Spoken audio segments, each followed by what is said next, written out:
Hello everyone, start करते हैं sixth class के चैप्टर 2 से इंग्लिश के how the dog found himself a new master. Dogs were once their own masters and lived the way wolves do in freedom until a dog was born who was ill pleased with this way of life। मतलब कि जो dogs हैं, ठीक है, उसने क्या बोला, dogs एक टाइम पे फ्रीली रहते थे विदाउट एनी मास्टर, कोई उनका मास्टर नहीं था, वो खुद के मास्टर थे। एंड वो वैसे रहते थे जैसे वुल्फ्स रहते हैं, मतलब एकदम फ्रीडम के साथ फ्रीली, अनटिल एक डॉग ऐसा पैदा नहीं हुआ जो बहुत ही इल प्लीज था, नाखुश था वो इस वे ऑफ लाइफ से। मतलब ही वॉज नॉट हैप्पी कि जिस तरह से ये डॉग रहते थे। He was sick and tired of wandering about by himself. मतलब वो थक चुका था खुद से इधर उधर घूम के, तो, खुद ही रह के फ्रीडम एक तरह से उसको पसंद नहीं आ रही थी अकेले घूम के, ठीक है। He was not happy with that kind of lifestyle. Okay, just a minute. Looking for food and being frightened of those who were stronger than he. मतलब कि इधर उधर घूमना, खाना ढूंढना और डर के रहना। बीइंग फ्राइटेंड मतलब डर के रहना किससे? उनसे जो कि उससे ज्यादा स्ट्रांग थे। मतलब डॉग, वो जो एक डॉग बॉर्न हुआ था, वो खुश नहीं था उस मोड से कि इधर उधर घूमना, खाने को ढूंढना, प्लस उन लोगों से डरना जो उससे स्ट्रांग थे। He thought it over and decided that the best thing for him to do was to become the servant of one who was stronger than anyone on earth, and he set out to find such a master। उसने क्या बोला, उसको लगा कि सबसे best way जो है मतलब रहने का, वो ये है कि वो एक ऐसे जने का सर्वेंट हो जाए, ऐसे पर्सन का या ऐसे लाइफ फॉर्म का सर्वेंट हो जाए जो पूरी दुनिया में सबसे स्ट्रोंगर हो। And who is the strongest, अभी वैसे तो आगे पता चलेगा, but you already know the answer. तो मतलब ही वॉज नॉट हैप्पी, तो उसने डिसाइड किया कि किसी ऐसे पर्सन का मैं सर्वेंट बनूंगा जो ऑलरेडी बहुत स्ट्रोंग हो, ताकि उसको वो डर डर के ना रहना पड़े। He walked and he met a kinsman of his, a big wolf, who was as strong as he was fierce। kinsman मतलब a relative। ये जो kinsman है, यहाँ पे wolf बोला गया है, wolf वो उसका relative है डॉग का, ठीक है। और बहुत ही वॉयलेंट और फ्राइटनिंग मतलब डरावना, ठीक है। तो वो खूब चला, फाइनली वो एक बिग वुल्फ से मिला जो काफी स्ट्रांग था, काफी फियर्स था, ठीक है। वॉयलेंट एंड फ्राइटनिंग, फियर्स का मतलब यहाँ पे लिखा हुआ है वॉयलेंट एंड फ्राइटनिंग, और किन्समैन ये रहा, ठीक है। Where are you going dog, the wolf asked. अब वुल्फ ने क्या पूछा कि डॉग तुम कहाँ पे जा रहे हो, ठीक है। जस्ट अ मिनट, यस, उसने पूछा कि तुम कहाँ पे जा रहे हो। I am looking for someone to take up service with, would you like to be my master wolf. तो वो बोलता है कि मैं ऐसे किसी पर्सन को ढूंढ रहा हूँ जिसकी लिए मैं सर्विस करूँ, और दूसरी चीज वो उसको बोलता है कि क्या तुम मेरा मास्टर बनना पसंद करोगी। I don't see why not, the wolf said, and this agreed upon the two of them went on together. तो फिर वुल्फ बोलता है एक तरह से वाई नॉट, मतलब मुझे कोई रीजन नहीं समझ आ रहा जिसकी वजह से मैं मना करूं। एंड दोनों ने एग्री किया और दोनों साथ में चलने लग गए। They walked, and all of a sudden the wolf lifted his nose, sniffed, darted quickly. Darted का मतलब यहाँ पे लिखा हुआ है moved quickly suddenly off the path and into the bushes and crept deeper into the forest. The dog was much surprised. उसने क्या बोला कि बीच में क्या हुआ, वो वुल्फ जो रास्ते से जा रहा था, एकदम से वो उसने अपनी नोज को लिफ्ट किया, स्निफ किया, एंड फटाफट से वो हट गया वहां से, ठीक है। और ये सब देखकर जो डॉग था वो बहुत सरप्राइज हुआ, he was very much surprised. What come over you, master? He asked. What has frightened you so? मतलब आपको क्या हुआ मास्टर, आप क्यों डर गए। वो ऐसे बोलता है डॉग, बिकॉज उसके लिए तो वुल्फ वॉज अ क्रिएचर जो बहुत ही वॉयलेंट, बहुत ही कहते हैं ना, बहुत ही फियर्स, बहुत ही खतरनाक काइंड ऑफ एनिमल था। Can't you see there's a bear out there and he might eat up both of us, you and me? तो वुल्फ बोलता है कि तुम्हें दिखता नहीं है, वहां पे एक बियर है और वो हम दोनों को खा सकता है। यू एंड मी मतलब वो हम दोनों को खा सकता है। Seeing that the bear was stronger than the wolf, the dog decided to take up service with him. अब डॉग को तो कोई ऐसा पर्सन चाहिए था जो उसके साथ, जो बहुत ही स्ट्रांग हो, मतलब उसको ये चाहिए था कि सबसे स्ट्रांग जो भी अर्थ पे है वो उसका मास्टर बन जाए ताकि वो परेशान ना हो। तो अब उसने देखा कि वुल्फ बियर से डरता है, तो उसने बियर को कहा कि ठीक है, मैं, मतलब उसने डिसाइड किया कि मैं बियर के साथ रहूंगा, वो मेरा मास्टर बनेगा। और उसने वुल्फ को छोड़ दिया and asked the bear to be his master, और उसने बियर को बोला कि आप मेरे मास्टर बनोगे। The bear agree to this readily, bear भी एग्री कर गया कि ठीक है, बन जाऊंगा।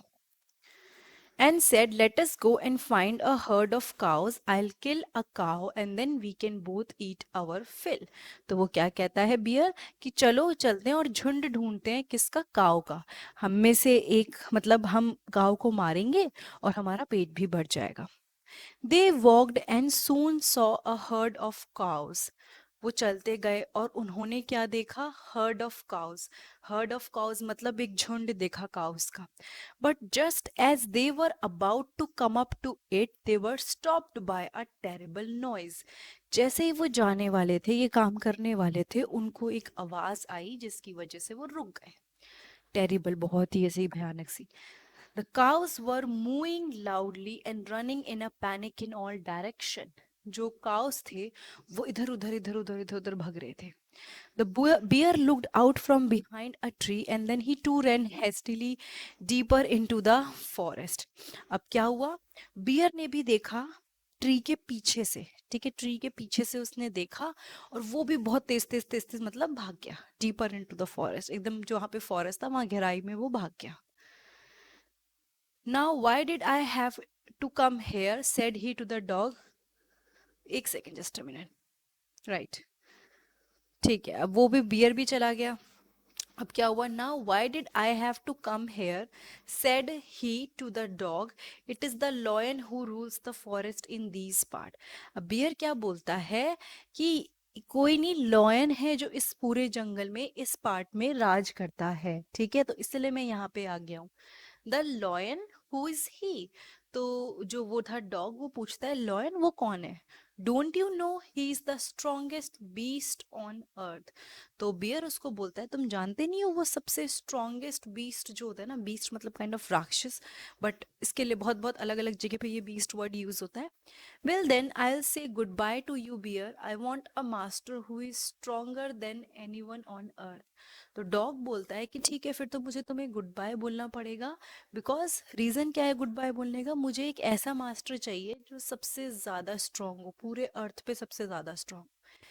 And off the dog went to ask the lion to be his master. उसके बाद डॉग गया लॉयन के पास कि मुझे, मैं मतलब आप मेरे मास्टर बन जाओ। लॉयन भी एग्री कर गया, क्यों नहीं, कोई एग्री मना करेगा जब कोई सर्वेंट बनने के लिए तैयार है।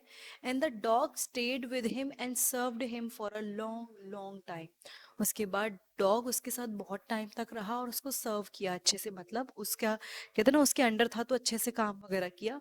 It was a good life and he had nothing to complain of, for there was no stronger beast in the forest. उसको कोई कंप्लेन नहीं थी क्योंकि कोई भी लॉयन से स्ट्रोंगर नहीं था फॉरेस्ट के अंदर। और कोई भी कोशिश गलती से भी ना डॉग को टच नहीं करता था या ऑफेंड नहीं करता था, कुछ उसको बुरा फील नहीं करवाता था, बिकॉज एवरीबडी नोज कि ये जो है ये डॉग लॉयन के नीचे है, ठीक है। But one day, the two of them were walking side by side along a path that ran amid bare cliffs when all of a sudden the lion stopped. तो ऐसे पाथ से जा रहे थे और चढ़ते चढ़ते चढ़ाई पे जा रहे थे, तो उनमें से एकदम उन्होंने क्या देखा कि लॉयन रुक गया। He gave a great roar and struck the ground angrily with his paw with such force that a hole formed there. तो बहुत तेज वो होता है ना रोर करना, जो लॉयन आवाज निकालते हैं उसको रोअर बोलते हैं। और उसने फिर बहुत ही गुस्से में ग्राउंड पे मारा, ऐसे मारा कि एक होल फॉर्म हो गया। Then he began to back away very quietly. उसके बाद वो चुपचाप वहां से जाने लग गया पीछे पीछे। What is it master, is anything wrong. तो डॉग पूछता है कि कुछ गलत है क्या मास्टर, मतलब कुछ हुआ है क्या, इज एनीथिंग रॉन्ग। वो डॉग पूछता है सरप्राइज होके, I smell a man coming this way. मैं एक मैन की स्मेल कर रहा हूँ, मतलब मुझे ऐसी स्मेल आ रही है जैसे एक आदमी आ रहा है the lion said we better run for it और we will be in trouble. तो डॉग वो बोलता है लॉयन कि हमें यहाँ से भागना पड़ेगा वरना हमें प्रॉब्लम हो जाएगी। तो फिर वो क्या बोलता है, जो डॉग होता है, oh well then I will say goodbye to you. मतलब मैं फिर आपको गुड बाय बोलूंगा, मुझे वो मास्टर चाहिए जो दुनिया में, पूरे दुनिया में सबसे स्ट्रांग और सबसे ज्यादा, ठीक है। And off the dog went to join the man, and he stayed with him and served him faithfully. This happened long, long ago, but to this day, the dog is man's most loyal servant and no other master. But इस दिन तक क्या है कि जो dog है वो human का बहुत ही ज्यादा लॉयल सर्वेंट है और कोई और मास्टर नहीं है उसका। And it is said that जो डॉग्स होते हैं दे आर वेरी लॉयल, ऐसा कहा जाता है और ऐसे एक्चुअली होता है, वो बहुत लॉयल होते हैं। तो दिस वाज अ स्टोरी कि कैसे डॉग को उसका जो मास्टर है, नया मास्टर वो मिला। एंड आई एम होपिंग कि चैप्टर आपको समझ में आया होगा। बीच में कुछ वीडियोस अपलोड होंगी जिसमें इसके क्वेश्चन आंसर्स भी मैं कवर कर दूंगी ताकि जो भी आपके डाउट हैं वो क्लियर हो जाए। उसके अलावा आप डायरेक्टली मेरे चैनल पे जाइए, 6th क्लास प्लेलिस्ट है अलग अलग सब्जेक्ट की जिसमें एनसीईआरटी में साइंस, एसएसटी, इंग्लिश को कवर किया गया है। वहाँ पे आपको सारे चैप्टर्स मिल जाएंगे, आप उनको देख सकते हैं। Thank you so much.